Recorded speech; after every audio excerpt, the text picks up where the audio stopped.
Hello and welcome to bouncing knowledge. CSS3 के video tutorial series में आपका स्वागत है। आज के इस सेशन में हम जिन टॉपिक्स को डिस्कस करेंगे, मॉड्यूल 6 का लास्ट वीडियो सेशन आज हम डिस्कस कर रहे हैं जो कि पोजीशनिंग पर बेस्ड है। प्रीवियस वीडियो सेशंस में हम ऑलरेडी पोजीशनिंग का introduction, relative positioning, absolute positioning, fixed positioning को डिस्कस कर चुके हैं और आज हम फ्लोटिंग एलिमेंट का पार्ट नंबर 3 डिस्कस कर रहे हैं, जिसमें हम एक और प्रॉब्लम आपके सामने लेकर आए हैं और उसका सॉल्यूशन हम आज फ्लोटिंग एलिमेंट के एग्जाम्पल के थ्रू समझेंगे कि किस तरह से हम इसको हैंडल कर सकते हैं। आगे बढ़ने से पहले हम रीकैप करेंगे अपने प्रीवियस वीडियो सेशन का, जिसमें हमने क्लियरिंग इफ़ेक्ट को जाना कि फ्लोटिंग में क्लियरिंग इफ़ेक्ट कैसे काम करता है। उसको एग्जांपल्स के थ्रू हमने जाना और समझा कि इसका क्या यूज़ है और हम CSS में इसको कहाँ यूज़ करते हैं और क्यों यूज़ करते हैं। ऐसा ही एक और एग्जांपल आज के इस वीडियो सेशन में भी हम डिस्कस करने वाले हैं। आगे बढ़ने से पहले हम आपसे रिक्वेस्ट करना चाहेंगे कि अगर आप इस चैनल पर नए हैं तो प्लीज़ इस चैनल को सब्सक्राइब कर लीजिएगा। इससे रिलेटेड आपको कंटेंट जो है इस चैनल पर बिना किसी रोक टोक के मिलते रहेंगे और साथ में मिलेंगे आपको फ्री PDF नोट्स। तो आगे बढ़ते हैं आज के टॉपिक की ओर। Problem with collapsed parent element, ये हमारा आज का टॉपिक है।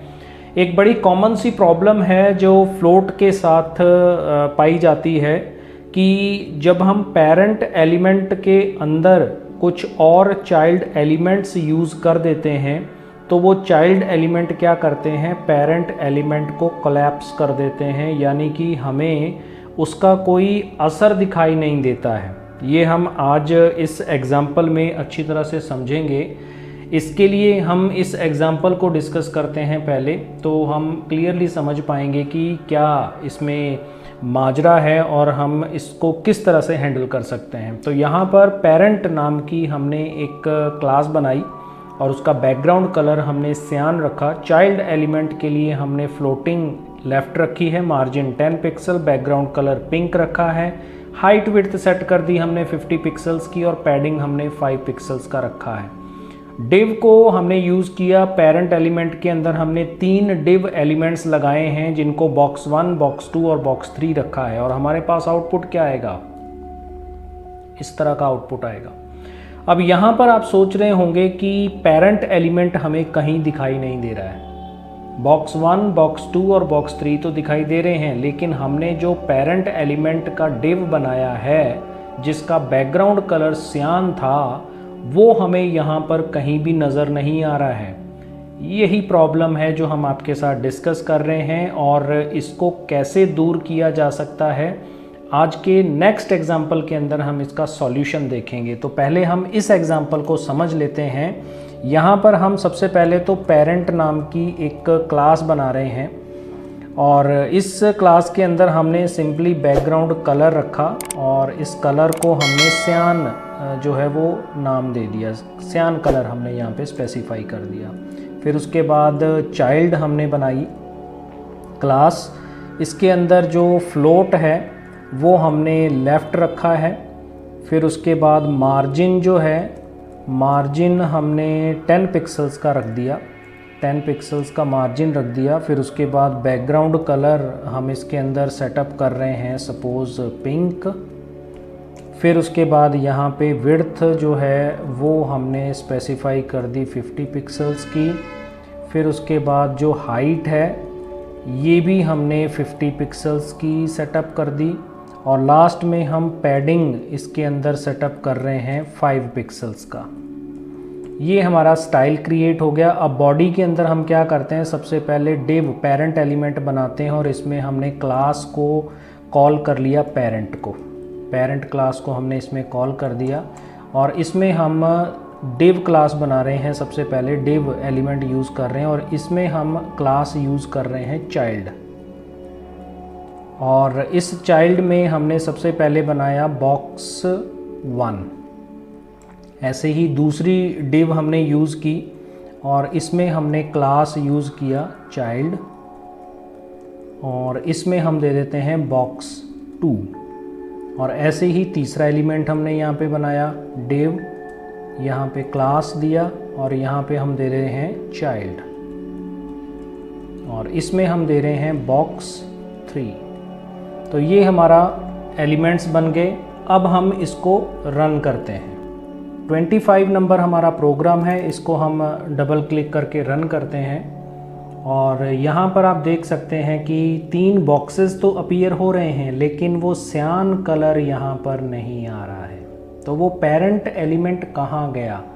यही वो प्रॉब्लम है जिसको हम डिस्कस कर रहे हैं और इसको हम यहाँ पे इलैबोरेट कर रहे हैं कि अगर आपने इसको ट्राई किया, जब भी आप इसको ट्राई करेंगे, नोट्स के अंदर आपको ये प्रोग्राम मिल जाएगा, आप इसको अपने सिस्टम्स पे ट्राई करके देख सकते हैं। तो आप क्या देखोगे कि आपको पेरेंट एलिमेंट कहीं भी विजिबली नज़र नहीं आएगा।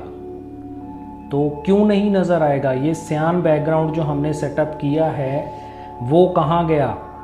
जो पेरेंट एलिमेंट के अंदर हमने चाइल्ड एलिमेंट्स बनाए हैं वो तो हमें 3 फ्लोटिंग एलिमेंट्स दिखाई दे रहे हैं, लेकिन पेरेंट एलिमेंट नहीं दिखाई दे रहा है। तो इसका कारण ये है कि वो तीनों एलिमेंट उसकी जगह पर पड़े हैं, उस जगह को कवर कर रहे हैं, उसको ओवरराइट कर। तो फ्लोटिंग एलिमेंट जो है वो कोई रिज़र्व नहीं करता है, स्पेस रिज़र्व नहीं करता है पेरेंट एलिमेंट के अंदर। तो क्या होता है कि फ्लोटिंग एलिमेंट पेरेंट के अंदर जो हमने डिव यूज़ किए हैं वो कोलैप्स कर देता है, जैसे कि वो एक खाली जगह पर काम कर रहे हैं, तो हमें वो पेरेंट एलिमेंट दिखाई नहीं देता है।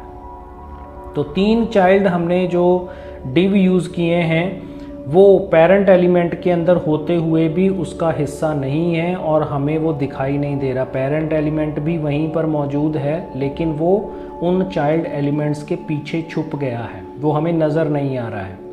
तो उसको हम क्या करते हैं, उसके लिए हम स्पेस रिज़र्व अगर कर दें तो फ्लोटिंग एलिमेंट क्या होंगे, अपनी जगह पर आएंगे और वो एलिमेंट भी अपनी जगह पर आएगा और इसलिए हमें वो दिखाई देंगे।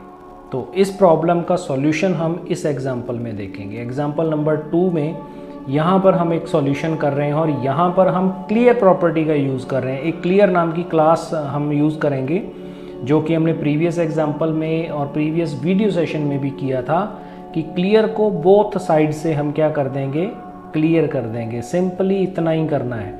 और जो चाइल्ड एलिमेंट्स हमने यूज़ किए हैं उसी में हम इस क्लियर को यूज़ करेंगे और उससे क्या होगा, ये आउटपुट हमें दिखाई देगा। अब हमें बैकग्राउंड में पेरेंट एलिमेंट भी दिखाई दे रहा है और जो उसमें चाइल्ड एलिमेंट्स हैं वो भी हमें दिखाई दे रहे हैं। तो सिंपली एक छोटा सा चेंज हमें इसमें करना है। यहाँ पे सिंपली क्या करना है, एक और क्लास हमें क्रिएट करनी है और वो क्लास है डॉट क्लियर। किसी भी नाम से आप क्रिएट कर सकते हैं और इसमें हम क्लियर प्रॉपर्टी को यूज़ करेंगे। क्लियर प्रॉपर्टी यूज़ की और मैंने बोथ साइड से इसको क्लियर कर दिया। बस इतना ही करना है और यहाँ पर हम एक और डिव ऐड कर देंगे और इस डिव के अंदर हम क्लास यूज़ करेंगे क्लियर। ये क्लास हमने यूज़ कर दी और सिंपली इसमें कोई टेक्स्ट नहीं रखने की ज़रूरत। इसको सेव किया और सेव करने के बाद जैसे ही हम इस पेज को रिफ़्रेश करेंगे तो आप यहाँ पे इसका बैकग्राउंड कलर देख सकते हैं। ये हमारा पेरेंट एलिमेंट है जिसमें हमारे 3 चाइल्ड एलिमेंट्स फ्लोटिंग इफ़ेक्ट के साथ आ रहे हैं।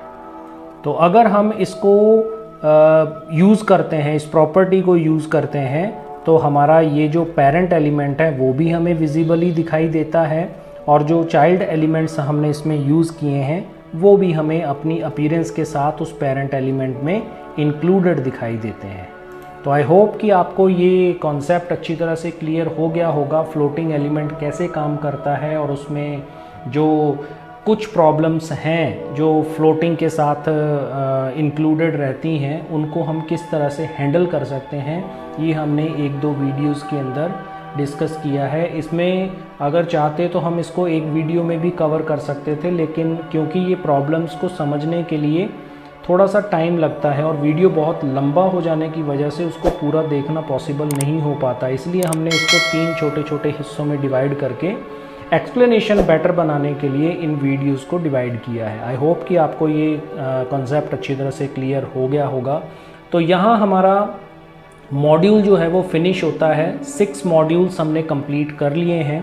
नेक्स्ट वीडियो सेशन में हम मॉड्यूल 7 को यूज़ करेंगे, जो कि बेस्ड होगा टेक्स्ट एंड फॉन्ट्स पर। इसमें हम फॉन्ट से रिलेटेड और टेक्स्ट से रिलेटेड कुछ प्रॉपर्टीज़ डिस्कस करेंगे, जिसमें font family, font weight, font की स्टाइल प्रॉपर्टी, फॉन्ट का साइज़, और जो एडवांस्ड टाइपोग्राफी है जैसे कि वर्ड की स्पेसिंग है, लेटर की स्पेसिंग है, टेक्स्ट के लिए शेडो अप्लाई करना है, इन सभी चीज़ों को हम स्टेप बाय स्टेप डिस्कस करेंगे, टॉपिक वाइज डिस्कस करेंगे, और अलग अलग वीडियोस के अंदर हम इसके लिए रेलिवेंट एग्जांपल्स के साथ इनको आपके साथ शेयर भी करेंगे। इनके नोट्स भी आपको अवेलेबल करवाएंगे, तो आप इनको बेटर तरीके से समझ पाएंगे, यूज़ कर पाएंगे। तो इस वीडियो में फ़िलहाल इतना ही। Thanks for watching. Keep on learning with us. Stay tuned for upcoming videos and always stay blessed. And don't forget to subscribe the channel. Thanks a lot.